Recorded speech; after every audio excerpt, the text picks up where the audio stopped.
Hello, I made a little modification to my FlySky transmitter. This is the original FS-i6, and I've added an output to headphones from the little speaker that's inside there. And the reason I wanted to do this is because it's rather quiet, and I sometimes go to a motocross track which is very, very noisy, and I can't hear it beeping at me to remind me that the battery's getting low and I should land soon. So that's mainly why I wanted to do this. It could be perhaps useful in other circumstances in the future where I'm in a noisy environment. So originally what I wanted to do was to make a louder speaker inside the transmitter somewhere, and somebody suggested on one of my previous videos where I mentioned about this to try one of these op-amp modules. So I got this one from Banggood, and it has a little volume adjuster there.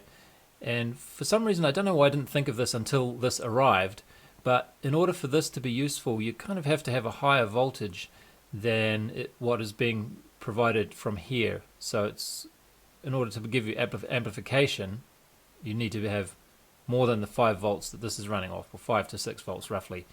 So I would have had to add another little battery of a higher voltage on here somewhere. And I would also have had to add a larger speaker, I presume. I don't think you could power the speaker that's on there with a higher voltage. Probably wouldn't work too well. Plus it's soldered onto the PCB, so it would be hard to get off. Anyway, so I decided that rather than to do this and add a larger speaker and a LiPo or something with a higher voltage, I would just use headphones and do it that way. So it's not perfectly what I wanted, because having it as a louder speaker just in here somewhere would also be useful for the situation where I sometimes leave the transmitter on at the other end of the house, and I can just hear it sometimes, and I think I'm imagining it, and then I go and check and I realize that I did actually leave it on. But sometimes I might miss that, and it would be nice if it was loud enough that I could hear it at the other end of the house. So anyway, this mod is not going to be able to do that for me, but it gets half of my problem done. So let's this is really simple, so I almost didn't bother making this video, but just in case it's useful for somebody else, I thought I would do it. It won't take long. So I found these points here. There's a ground there, and then this point here, which looked very much like the transistor that's taking the VCC voltage and giving it to here. And this is one of these buzzers that it's not a so-called continuous 5-volt buzzer that you often use for your flight controller beeper. It needs to be switched on and off to resonate at the right pitch. So it means it can change pitch, which is the useful point about that. And I connected this up with a couple of wires like that and looked at it on my scope. And this here is the noise that you get when you turn it on. Oops, sorry, that was my thumb scratching on the switch.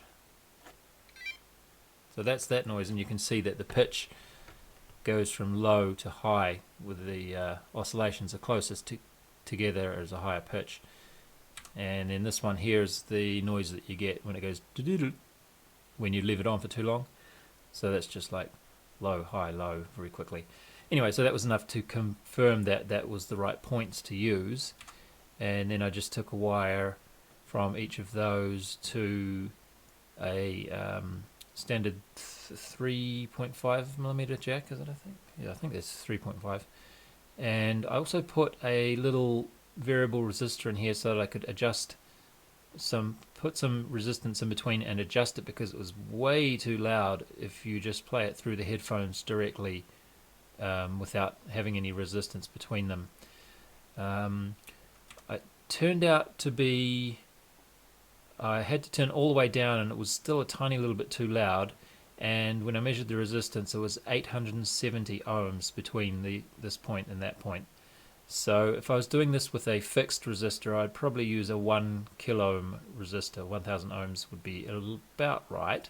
It may depend on the type of headphones you're using as well. I don't know. Anyway, so I just took that over from there, and I put it over there, and from the back it looks like that, and from the front it looks like that.